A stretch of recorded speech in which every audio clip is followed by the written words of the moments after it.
الحمد للہ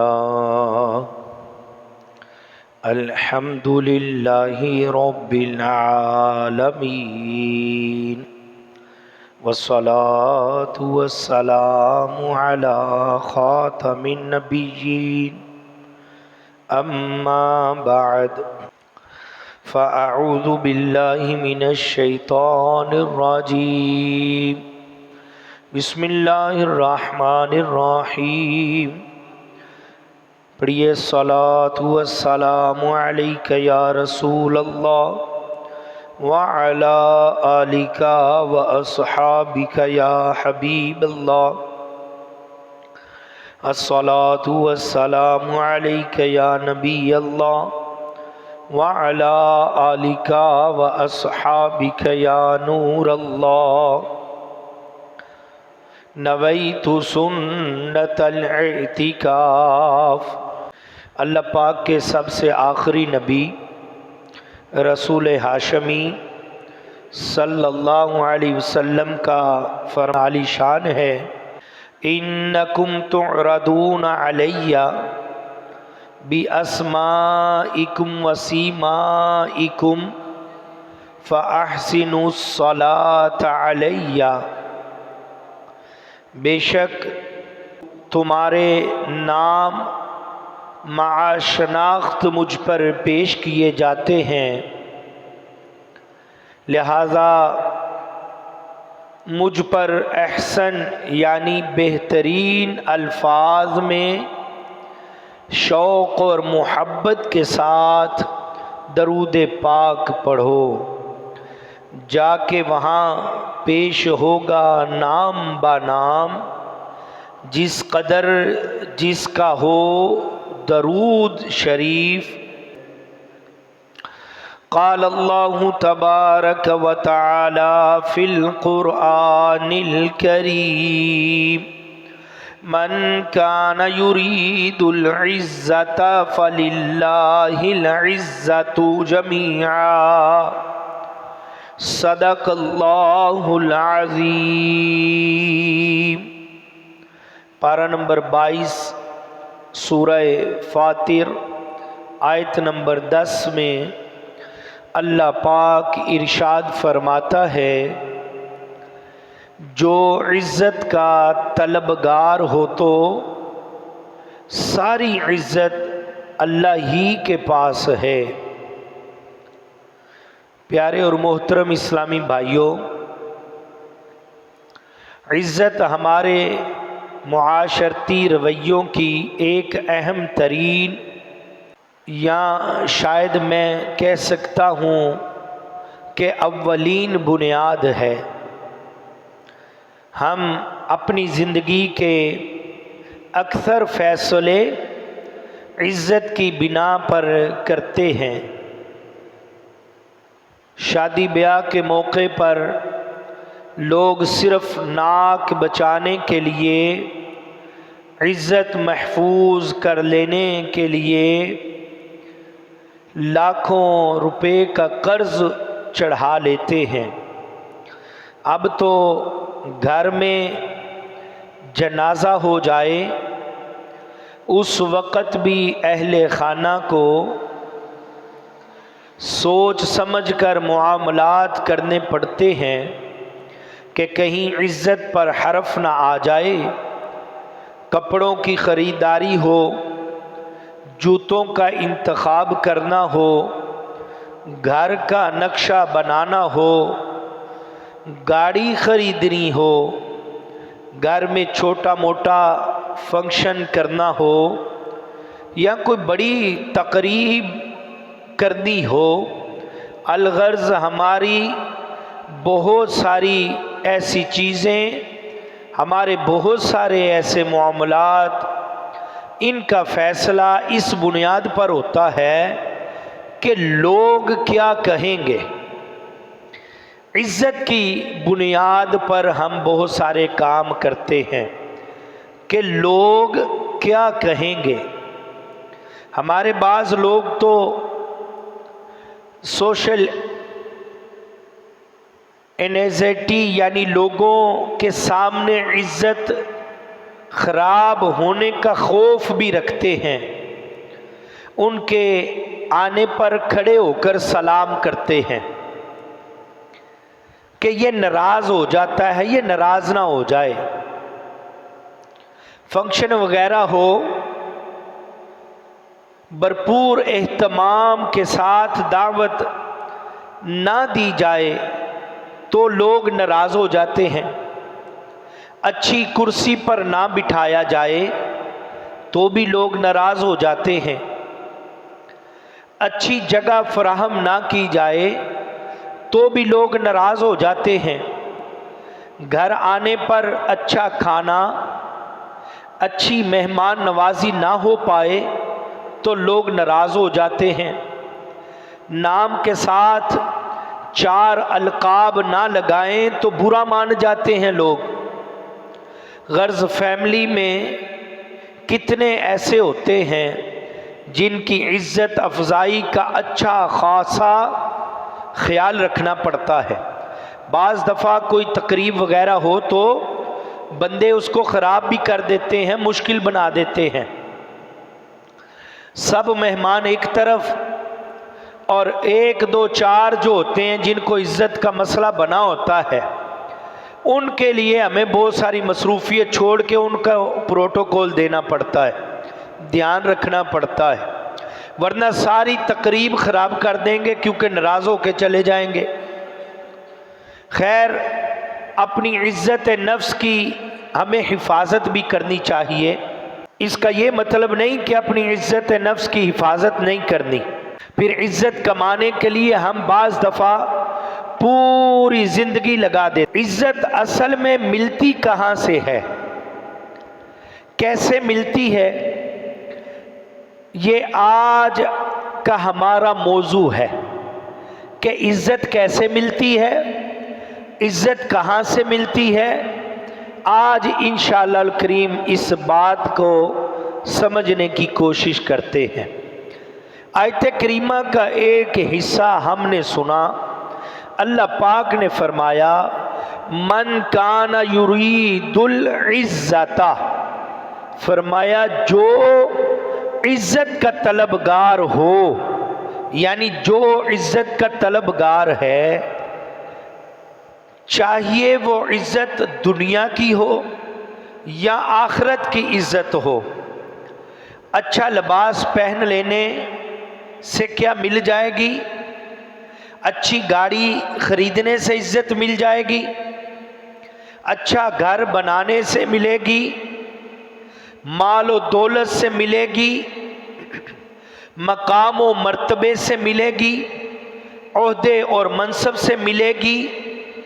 جو عزت کا طلبگار ہے وہ جان لے فَلِلَّهِ الْعِزَّةُ جَمِيعًا، تو فرمایا تو ساری عزت اللہ ہی کے پاس ہے۔ دیکھیں، ہمیں جب بھی کوئی چیز چاہیے ہوتی ہے، کوئی خریدنی ہوتی ہے، تو ہم وہاں سے لینے جاتے ہیں۔ مثال کے طور پہ مثلاً دوائی چاہیے تو میڈیکل سٹور پہ جائیں گے کہ سبزی والی دکان پہ جائیں گے؟ نہیں، ہم میڈیکل سٹور پہ جائیں گے۔ تو سبزی چاہیے تو سبزی والی دکان پہ جائیں گے۔ روزمرہ کی استعمال کی چیزیں جو ہمیں چاہیے ہم جہاں سے ملتی ہے وہاں خریدیں گے۔ کپڑے خریدنے ہیں تو کپڑا مارکیٹ جائیں گے، موبائل والی دکانوں پہ نہیں جائیں گے۔ تو اللہ پاک نے فرمایا فَلِلَّهِ الْعِزَّةُ جَمِيعًا، پارہ نمبر 22 سورہ فاطر آیت نمبر 10 میں، تو ساری عزت اللہ ہی کے پاس ہے، یہ اللہ پاک نے فرما دیا۔ یعنی عزت چاہیے تو اس کے لیے مال و دولت کے پیچھے مت بھاگو، وہاں سے عزت نہیں ملتی۔ عزت چاہیے تو عہد اور منصب کے پیچھے مت بھاگو، عزت چاہیے تو اس کے لیے کرسی، اچھے القاب، رشتہ داروں کے ہاں اہتمام کے پیچھے مت پڑو کہ اس نے مجھے عزت نہیں دی، اس نے مجھے اچھے کپڑے نہیں دیے، اس نے مجھے اچھی کرسی نہیں دی۔ جگہ جگہ عزت کے لیے اپنی بھیک نہ مانگو، جگہ جگہ اپنی ناک عزت کے لیے نہ رگڑو۔ کیوں؟ کیونکہ عزت کا مالک وہی ہے اور وہی شرف و عظمت اور بزرگی عطا فرمانے والا ہے۔ عزت چاہیے تو اسی رب رحمان کے دربار آ جاؤ اور سر جھکاؤ تو عزت کی معراج مل جائے گی۔ عزت کی معراج کیسے ملے گی؟ اسی رب کریم کے ہاں آ کے سجدہ کر دے، تجھے عزت مل جائے گی۔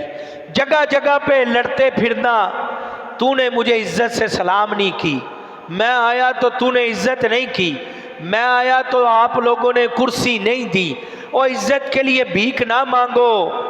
عزت چاہیے تو رب رحمان کی بارگاہ میں آ جاؤ، اسی کے ہاتھ عزت ہے، اسی کے ہاتھ۔ بڑی خوبصورت آیت کریمہ ہے، بار بار پڑھنی چاہیے، سمجھ کر پڑھنی چاہیے۔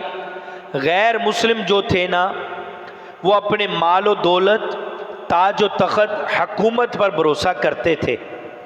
ان کا ماننا یہ تھا کہ یہ تھوڑے سے مسلمان ہمارا کیا بگاڑیں گے، ہمارے ہاں ہر طرف تو مال و دولت ہے، ہمارے پاس روب ہے، ہمارے پاس تو بہت کچھ ہے، ہمارے روب اور ہماٹھ باٹ ہے، بھلا ہمیں پست کون کر سکتا ہے، ہمیں کون ہرا سکتا ہے۔ اللہ پاک نے اپنے محبوب کریم صلی اللہ علیہ وسلم سے فرمایا، قل، پارہ نمبر 3 سورہ آل عمران آیت نمبر 26 میں، قل فرمایا، یوں عرض کرو، سبحان اللہ۔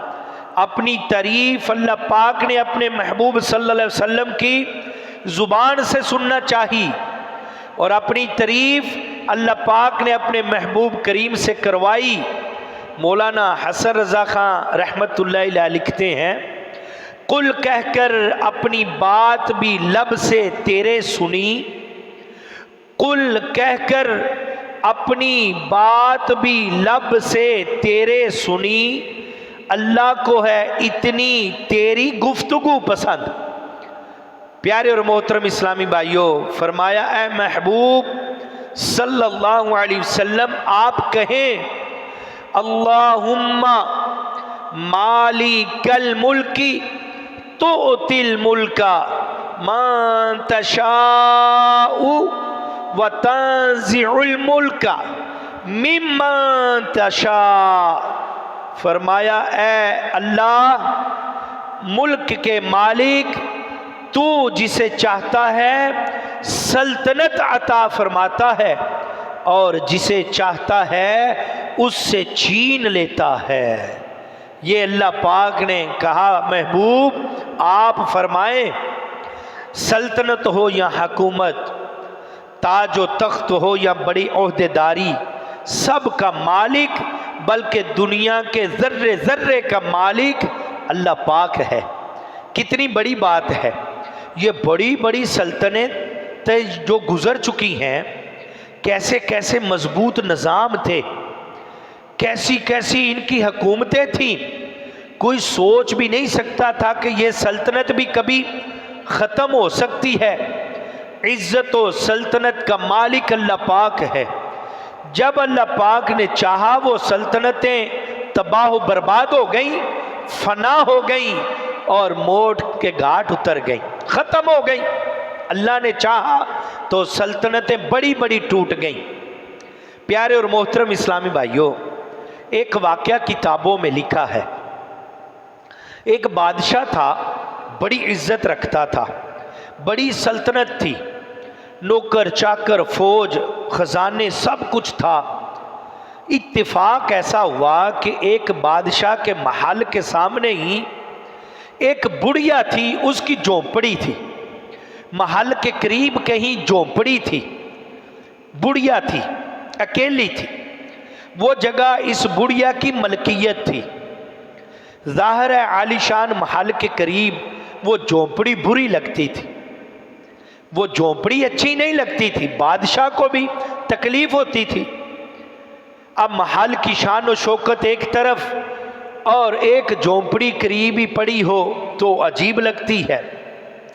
خیر بادشاہ نے لوگوں کو بھیجا، بڑھیا کے پاس کہا یہ جھونپڑی بیچ دو، یہ جو تمہاری جھونپڑی ہے بیچ دو، ہم اسے خرید لیں گے، یہ زمین بھی خرید لیں گے۔ نہ مانی، وہ کہنے لگی نہیں نہیں، میں نے اس کو نہیں بیچنا، میں کہاں جاؤں گی، میرا یہی سہارا ہے، چند سانسیں یہی گزارنی ہیں۔ ایک دن ایسا ہوا کہ بڑھیا کسی کام سے جنگل کی طرف گئی تو بادشاہ نے اپنی سپاہی بھیجے، پولیس بھیجی، اپنے لوگ بھیجے اور اس کی جھونپڑی کو تباہ کر دیا، گرا دیا، ختم کر دیا۔ بڑھیا واپس آئی تو اپنا گھر گرا پڑا دیکھا۔ اب بڑھیا نے کچھ نہیں کیا کہ نہ بادشاہ کو گالیاں دی، نہ کسی کے دروازے پر جا کر گڑ گڑائی، نہ روئی، نہ کسی کو کہا کہ بادشاہ کے پاس چلو، اس نے میرے ساتھ کیا کیا ہے، کوئی ایسا کام اس نے نہ کیا۔ لیکن جو اس نے کیا، کہنے لگی ہے مالک کریم، سب بادشاہوں کے بادشاہ اس ظالم بادشاہ نے میرے گھر کو گرا دیا ہے۔ بس بڑھیا کی اسی فریاد کی دیر تھی، کسی کو کچھ نہ کہا، رب کریم سے کہا اے مالک کریم، سب بادشاہوں کے بادشاہ اس ظالم بادشاہ نے میری جھونپڑی گرا دی ہے، میرا گھر گرا دیا ہے۔ بس بڑھیا کی یہ فریاد کرنے کی دیر تھی کہ اسی وقت زلزلہ آیا اور بادشاہ کا محل مٹی میں مل کے رہ گیا۔ تو فرمایا تؤتی الملک من تشاء وتنزع الملک ممن تشاء، تو جسے چاہتا ہے سلطنت عطا کرتا ہے اور جسے چاہتا ہے اس سے چھین لیتا ہے۔ جسے یعنی رب جسے چاہتا ہے سلطنت عطا فرما دیتا ہے، جس سے چاہتا ہے چھین لیتا ہے۔ آگے مزید فرمایا اللہ پاک نے وَتُعِزُّ مَن تَشَاءُ وَتُذِلُّ مَن تَشَاءُ بِيَدِكَ الْخَيْرُ إِنَّكَ عَلَىٰ كُلِّ شَيْءٍ قَدِيرٌ، اور تو جسے چاہتا ہے عزت دیتا ہے اور جسے چاہتا ہے ذلت دیتا ہے، تمام بلائیں تیرے ہی ہاتھ میں ہیں، بے شک تو ہر شے پر قدرت رکھنے والا ہے، تو قادر و قدیر ہے، ہر شے پر تو قدرت رکھنے والا ہے۔ پیارے اور محترم اسلامی بھائیوں، پتہ چلا عزت بھی اللہ پاک دیتا ہے اور ذلت بھی اللہ پاک دیتا ہے، تو اللہ پاک کی جانب سے دونوں چیزیں ملتی ہیں۔ اب پیارے اور محترم اسلامی بھائیوں، قرآن کریم میں ہے وَاتَّخَذُوا مِن دُونِ اللَّهِ، فرمایا انہیں زور دیتے رہے، یعنی غیر مسلم مکے کے مشرکین جو تھے وہ اللہ پاک کو چھوڑ کر نا باطل اور جھوٹے خداؤں کی عبادت کرتے تھے۔ کیوں کرتے تھے؟ فرمایا لِيَكُونُوا لَهُمْ عِزًّا، کہ وہ انہیں زور دیں، یعنی وہ عزت کے طلب میں اتنے سارے جھوٹے خداؤں کے سامنے سر جھکاتے تھے کہ ہمیں یہ عزت دیں گے، مگر کیا انہیں عزت مل سکتی تھی؟ نہیں۔ اب بات سمجھیے گا، یہ ایک سجدہ جسے تو گراں سمجھتا ہے، یہ ایک سجدہ جسے تو گراں سمجھتا ہے، 1000 سجدے سے دیتا ہے آدمی کو نجات۔ یہ ایک سجدہ جسے تو گراں سمجھتا ہے 1000 سجدے سے دیتا ہے آدمی کو نجات، یعنی بندے کے آگے سر جو نہ جھکائے، جگہ جگہ پہ اپنے رونے کو نہ روئے، جگہ جگہ پہ اپنی بات کو نہ لے کر جائے. جھکنا ہے تو جھکنے کے لیے یہ رب تعالی کی بارگاہ موجود ہے. اللہ کی بارگاہ میں آ کے عاجزی کے ساتھ ایک سجدہ کر دے تو وہ عزتوں کی معراج پہ پہنچ جائے گا. ساری عزتیں رب تعالیٰ عطا فرما دے گا. پیارے اور محترم اسلامی بھائیوں، مکے کے غیر مسلموں نے سینکڑوں خدا بنائے تھے، سینکڑوں بت بنائے تھے، سجدے کیا کرتے تھے ان کے سامنے، اپنے ماتھے گھسیٹا کرتے تھے. پتھر کے مجسمے کی وجہ سے اور لکڑی کے مجسمے، مٹی کے مجسمے، سینکڑوں خدا بنائے بیٹھے تھے. ان خداؤں کی وجہ سے پیارے آقا صلی اللہ علیہ وسلم کے ساتھ دشمنی کی، گستاخیوں کی جسارت کی، مسلمانوں پر ظلم اور ستم کیے، یہاں تک کہ مسلمانوں کو ہجرت کرنے پر مجبور کر دیا. اور مسلمان ہجرت کر کے جا چکے.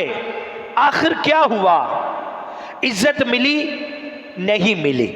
عتبہ، شیبہ، ابو جہل، ابو لہب سب ذلت اٹھا کر موت کی گھاٹ اتر گئے.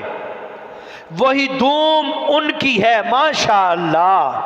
اگلا مہینہ آنے والا ہے، وہی دوم ان کی ہے، ماشاءاللہ. مٹ گئے آپ کو مٹانے والے، وہی دوم ان کی ہے، ماشاءاللہ. مٹ گئے آپ کو مٹانے والے.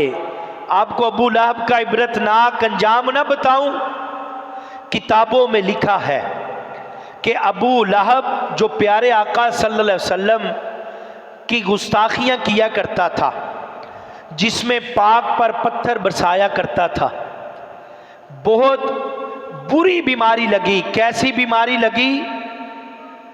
اتنی بری بیماری لگی کہ اتنا سخت بیمار ہو گیا کہ اس کے بدن سے بدبو اٹھتی تھی. اتنا بیمار ہوا. اب اسی بہت بری بیماری کے اندر ہی، بدبو کے اندر ہی یہ پڑا رہا، سڑتا رہا. آخر اسی بیماری میں ایڑیاں رگڑتا رہا، مر گیا. اس کے اپنے سگے جو بیٹے تھے اس بدبو کی وجہ سے اس کے پاس نہ آتے تھے. اب جب یہ مر گیا تو اس کے پاس بھی پھر کوئی نہ آیا اور یہ یوں ہی پڑا رہا. تو جب یہ بدبو پھیلنے لگی، لوگوں تک، دور دور تک جانے لگی، تو ایک گڑھا کھودا، اس میں یوں ہی پھینک دیا، اوپر پتھر پھینک دیے کہ یہ بدبو ختم ہو جائے.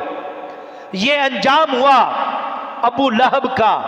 یہ عزت ڈھونڈتا تھا، بتوں کے آگے جا کے سجدے کرتا تھا. آقا کریم سے دشمنی لی عزت ڈھونڈنے کے لیے، تو عزت ملی. ایسا ذلیل و رسوا ہوا کہ اس کو کوئی ہاتھ لگانے والا نہیں تھا.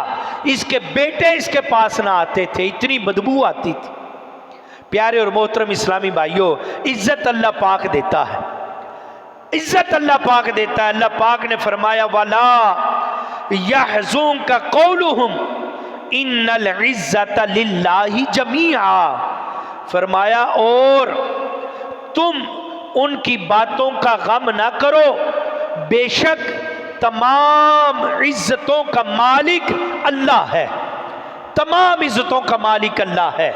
پیارے اور محترم اسلامی بھائیوں، یعنی اے پیارے محبوب صلی اللہ علیہ وسلم، یہ کفار جو آپ کی گستاخیاں کرتے ہیں، یہ جملے کستے ہیں، آپ کی ذات پاک کے متعلق نازیبا الفاظ بولتے ہیں، ان کی یہ باتیں آپ کو غم میں مبتلا نہ کریں. کیوں؟ فرمایا ان العزت للہ جمیعا. فرمایا تمام عزتوں کا مالک اللہ ہی ہے. تمام عزتوں کا مالک کون ہے؟ اللہ ہے. بے شک عزت ساری کی ساری اللہ پاک کے ہاں ہے.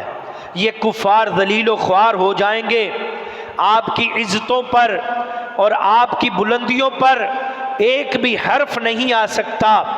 اب پیارے اور محترم اسلامی بھائیوں، فرمایا فرش والے تیری عظمت کا علو کیا جانے، یہ فرش والے، یہ زمین والے، یہ فرش والے تیری عظمت کا علو کیا جانے، خسروا عرش پہ اڑتا ہے پھریرا تیرا۔ روایت میں ہے فتح مکہ کا موقع تھا، اب وہی شہر ہے جہاں سے پیارے آقا صلی اللہ علیہ وسلم ہجرت کر کے تشریف لے گئے تھے۔ وہ گلیاں جہاں پہ آپ صلی اللہ علیہ وسلم کے جانثاروں یعنی صحابہ اکرام علیہم رضوان کو بڑی دشواریاں اٹھانی پڑی، بڑی تکلیفوں کا سامنا کرنا پڑا۔ 9 ہجری یعنی ہجرت مدینہ کے 9 سال کے بعد آپ ہجرت مکے سے کر کے مدینے گئے، پھر 9 سال کے بعد یہ دن دوبارہ آیا۔ پیارے آقا صلی اللہ علیہ وسلم ان گلیوں، ان محلوں، اسی شہر مکہ کے فاتح بن کر تشریف لائے، یعنی فتح مکہ کا جب موقع تھا، آج یہ فاتح بن کے تشریف لا رہے ہیں۔ اسی پاکیزہ شہر کو کفر اور شرک کی گندگی سے پاک کر دیا۔ کعبہ مبارک جسے زمانے جہالیت میں شرک سے آلود کر دیا تھا، ایک بار پھر اسے مرکز توحید بنا دیا گیا۔ اسی موقع پر مکے کے بڑے بڑے سردار جو موجود تھے، جو بڑی عزتوں والے بنتے تھے، بڑی رفتوں والے بنتے تھے، بڑی طاقت والے کہتے تھے، اپنے مال و دولت اپنی اولاد پہ ناز کرتے تھے، اب یہ سارے موجود تھے۔ یوں کہہ لیجئے کہ سارے مکے والوں کی نگاہیں پیارے آقا صلی اللہ علیہ وسلم کے، آپ کے مبارک چہرے اور قدموں کی جانب لگی تھی۔ اتنے میں یہ ظہر کا وقت ہو جاتا ہے، نماز ظہر کا وقت ہوا، آپ مکے میں داخل ہو رہے ہیں فاتح بن کے۔ اب پیارے آقا صلی اللہ علیہ وسلم نے اپنے سچے عاشق حضرت بلال رضی اللہ عنہ کو شرف اور عظمت جو نہ اس سے پہلے کسی کو نصیب ہوئی، نہ آپ کے بعد کسی کو نصیب ہوگی۔ اب یہ فتح مکہ کا موقع ہے، آپ کے بعد پیارے اور محترم اسلامی بھائیوں یہ کسی کو نہ نصیب ہوا۔ آپ صلی اللہ علیہ وسلم نے فرمایا، اے بلال، آج کعبے کے سامنے کھڑے ہو کر نہیں بلکہ کعبے کی چھت پہ کھڑے ہو کے آج اذان پڑھو۔ اب پیارے اور محترم اسلامی بھائیوں سبحان اللہ، کیا شان کریمی ہے وہ حضرت بلال رضی اللہ عنہ جنہیں اس شہر مکہ میں غلامی کی زنجیریں پہنائی گئی تھی۔ اللہ اکبر، یہ غلام تھے جنہیں اسی شہر میں غلامی کی زنجیریں پہنائی گئی تھیں، جنہیں اسی مکہ شریف کی تپتی ہوئی ریت پر لٹایا جاتا، اوپر پتھر رکھے جاتے تھے، سینے پہ پتھر رکھے جاتے تھے، پھر لٹایا جاتا تھا، جن پر مکے کی گلیوں میں پتھر برسائے جاتے تھے۔ آج حضرت بلال رضی اللہ عنہ آج کعبے کی چھت پر چڑھے ہیں اور یہی کفار مکہ دیکھ رہے ہیں۔ ہے نا مقام اور عزت؟ فرمایا ساری کی ساری عزت کس کے پاس ہے؟ اللہ کے پاس ہے۔ ان مکے کے سرداروں کو پیغام دیا جا رہا تھا۔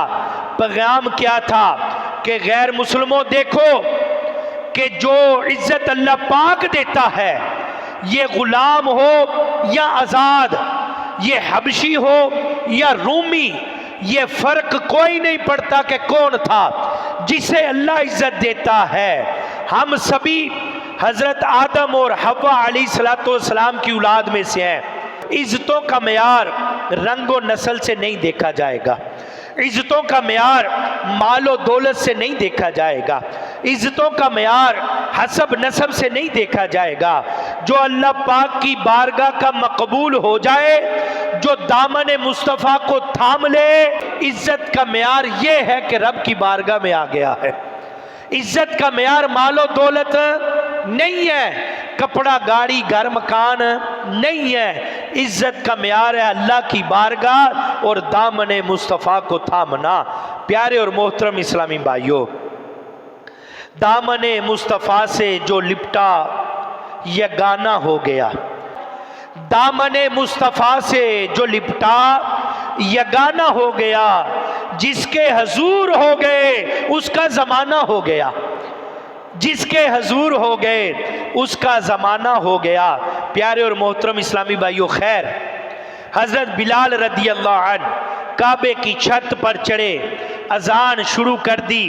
روایت کے الفاظ ہیں، جب اذان پڑھتے پڑھتے آپ فرماتے اشہد ان محمد رسول اللہ، تو آپ نے آواز اتنی اونچی کی، اتنی اونچی آواز کی، روایت کے الفاظ ہے وَرَفَعَ صَوْتَهُ كَأَشَدِّ مَا يَكُونُ، یعنی حضرت بلال رضی اللہ عنہ جتنا زور لگا سکتے تھے، جتنی اونچی آواز کر سکتے تھے، اتنی اونچی آواز سے اتنے زور لگا کر کہتے اشہد ان محمد رسول اللہ، پوری طاقت کے ساتھ کہتے۔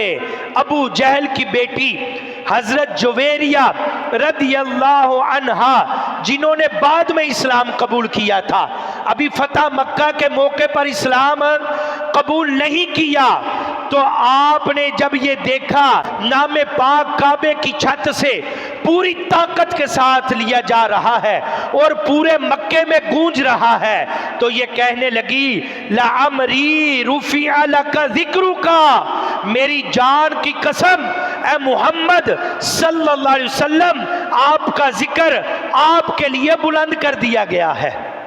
یہ حضرت جویریہ نے کہا کہ پورے مکے میں خانہ کعبے کی چھت سے یہ آواز گونجی، تو کہا میری جان کی قسم آپ کے لیے آپ کا ذکر بلند کر دیا گیا ہے۔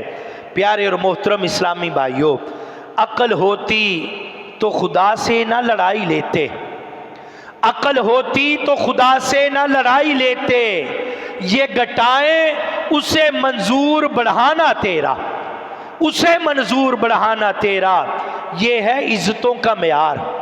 عزت کا معیار یہ ہے، یہ عزت کا اصل فلسفہ ہے۔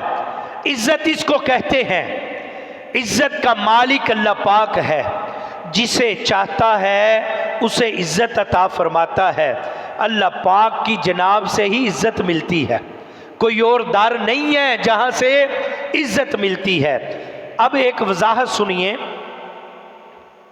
یہاں پہ جو لعمری کا لفظ آیا نا، یعنی میری جان کی قسم، حضرت جویریہ رضی اللہ عنہ نے جو کہا کہ میری جان کی قسم، عرب کا یہ محاورہ ہے، یہ لوگ عموماً اسی طرح بولتے تھے، ان کی محاورتاً یہ زبان تھی، جب بھی کوئی بات کرتے تو اس طرح کیا کرتے تھے، یہ لوگوں کا آپس میں رواج تھا، رائج تھی، بات عام تھی۔ حضرت جویریہ چونکہ اس وقت مسلمان نہیں تھی، جب انہوں نے یہ قسم اٹھائی نا تو اس وقت وہ مسلمان نہیں تھی، بعد میں اسلام قبول کیا، اس لیے انہیں مسئلہ معلوم نہیں تھا، ورنہ اللہ پاک کے علاوہ کسی کی بھی قسم کھانا ناجائز ہے۔ یہ پہلے بھی بڑی بار میں نے بتایا ہے، اللہ کے سوا کسی کی بھی قسم نہیں کھا سکتے، یہ ناجائز ہے، یہ گناہ ہے۔ مثلا مجھے میرے بچوں کی قسم، میرے بیٹے کی قسم، ماں کی قسم، میرے سر کی قسم، تیرے سر کی قسم، یوں قسم اور وہ قسم، کوئی بھی قسم جو ہے نہیں کھا سکتے، نہیں اٹھا سکتے، یہ ناجائز اور گناہ ہے۔ اللہ کے سوا کسی کی قسم نہیں کھا سکتے۔ اچھا وہ بھی نہیں کھانی چاہیے، اگر کوئی وجہ بن بھی جائے تو یہ الگ بات ہے۔ پیارے اور محترم اسلامی بھائیوں، اللہ پاک نے قرآن کریم میں جو فرمایا، اور جسے اللہ ذلیل کرے تو اسے کوئی عزت دینے والا نہیں ہے۔ دوبارہ سنیے گا، یہ دل کے کان کھولے، ذرا میری طرف توجہ کریں، پوری توجہ کریں۔ اللہ پاک پارہ نمبر 17 سورہ حج آیت نمبر 18 کیا فرما رہا ہے؟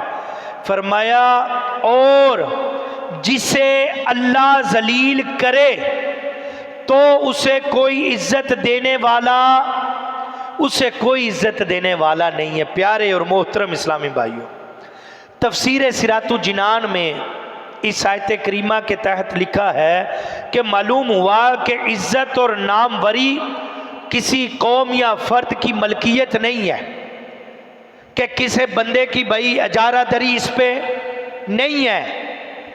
بندہ چاہے کیسا بھی ہو، کام کیسے بھی کرتا ہو، کالا پیلا نیلا کوئی بھی ہو، حسب نسب کوئی بھی ہو، پیارے اور محترم اسلامی بھائیوں، اپنے اعمال نامے کو دیکھنا ہوگا۔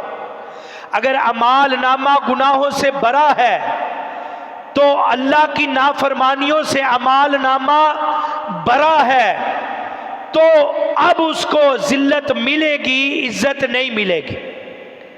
آپ کو یہ بات میں سمجھاؤں کہ اپنے اخلاق کے بغیر، اپنے کردار کے بغیر، رب کی عظمت اور رب کی عبادت کے بغیر کوئی بندہ عزت کمانا چاہے تو عزت نہیں کما سکتا۔ لوگ وقتی طور پہ ڈر کے اگر کہہ بھی دیں گے تو بعد میں تو گالیاں ہی دیتے ہیں، دل میں تو گالیاں ہی دیتے ہیں۔ پیارے اور محترم اسلامی بھائیوں، اللہ پاک اسے بھی عزت دیتا ہے جو مسلسل نافرمانیاں کرتا ہے، ایسا ہے؟ وہ ذلت کے گرے میں گر جاتا ہے، اسے اللہ عزت نہیں دیتا۔ جو مسلسل رب کی نافرمانی کرتا ہے، بندہ سوچے کہ مجھے عزت مل جائے گی مال و دولت سے، نہ، اسے عزت نہیں مل سکتی۔ پتہ چلا عزت ساری کی ساری اللہ پاک کے ہاں ہے، اور وہاں سے ملتی کیسے ہے؟ اللہ پاک سے عزت ملے گی کیسے؟ گناہ چھوڑ کر عزت ملے گی۔ کیسے ملے گی؟ گناہ چھوڑ کے عزت ملے گی، اللہ پاک کی فرما برداری اختیار کر کے عزت ملے گی، اور نافرمانی سے عزت نہیں ملے گی۔ رب کی نافرمانی بھی کرے اور کہے کہ عزت بھی مل جائے، عزت نہیں ملے گی۔ حضرت جبیر بن نفیر رحمت اللہ تعالی علیہ، آپ فرماتے ہیں جب مسلمانوں نے قبرص کے علاقے کو فتح کیا، مسلمانوں نے قبرص کا علاقہ تھا اس کو فتح کیا، اسلام کے جھنڈے لہرا دیے، اب یہ علاقہ مسلمانوں کا ہو گیا۔ آپ فرماتے ہیں میں نے دیکھا کہ صحابی رسول حضرت ابو دردہ رضی اللہ عنہ تنہائی میں بیٹھ کے رو رہے ہیں۔ فتح ہوئی ہے، کامیابی ملی ہے، اسلام کا جھنڈا لگا ہے، آپ رو رہے ہیں تنہائی میں، اکیلے میں بیٹھ کے۔ تو کہتے ہیں میں نے آپ کی خدمت میں حاضر ہو کر عرض کیا، علی جا، آج تو اللہ پاک نے مسلمانوں کو کفار پر غلبہ عطا فرمایا ہے، آج مسلمانوں کو کافروں کے اوپر غلبہ دیا ہے، یہ غالب آ گئے ہیں، کامیاب ہو گئے ہیں، یعنی آج تو خوشی کا دن ہے، اور آپ آنسو بہا رہے ہیں۔ اب اس کو دوسری طرف سے دیکھیے گا، حضرت ابو درداء رضی اللہ عنہ، آپ نے فرمایا اے جبیر غور تو کر، جو اللہ پاک کی نافرمانی کرتا ہے وہ اپنے رب کے حضور کتنا بے وقت ہو جاتا ہے۔ قبرص کے رہنے والے کیسے غلبے والے تھے، قبرص کے رہنے والوں کے پاس کتنی طاقت، شان و شوکت تھی، ان کی حکومت تھی، یہ رب کے نافرمان ہوئے تو رب کو ان کی ضرورت کوئی نہیں، رب کے ہاں ان کی وقت کوئی نہیں، آج اللہ نے ان کو ذلیل کر دیا اور مسلمانوں کو غالب کر دیا۔ بات سمجھ آئی؟ آپ وہاں پہ بھی کیا سوچ رہے ہیں؟ کہتے ہیں کہ جو اللہ کا نافرمان ہو جاتا ہے اللہ کے ہاں اس کی کوئی وقت، کوئی ویلیو ہے ہی کوئی نہیں۔ پیارے اسلامی بھائیوں، معلوم ہوا عزت صرف اور صرف اللہ پاک کی فرما برداری سے ملتی ہے۔ جو اللہ پاک کی نافرمانی کرتا ہے وہ ذلیل و رسوا ہو جاتا ہے۔ آج ہمارے ہاں لوگ غیر مسلموں کے طریقوں پر چلتے ہیں، ان کی طرز زندگی اپناتے ہیں، ان کی نقلیں اتارتے ہیں، بھائی نت نئے فیشن آ جاتے ہیں، ہم بھی اپناتے ہیں، نت نئے داڑھی کے ڈیزائن بنواتے ہیں، نت نئے بالوں کے ڈیزائن بنواتے ہیں، کپڑے پینٹیں پھٹی پہنتے ہیں، نکریں پہنتے ہیں۔ بھائی یہ کیا ہے؟ ہم کہتے ہیں یہ غیر مسلموں گوروں کا نتیجہ ہے اور فیشن ہے، یہ فیشن کر رہے ہیں، ہم ان کی کاپی کرتے ہیں، ہم ان کے پیچھے چلتے ہیں۔ پیارے اسلامی بھائیوں، نہیں، اللہ پاک کے دشمنوں پر اللہ کی رحمت نہیں ہو سکتی۔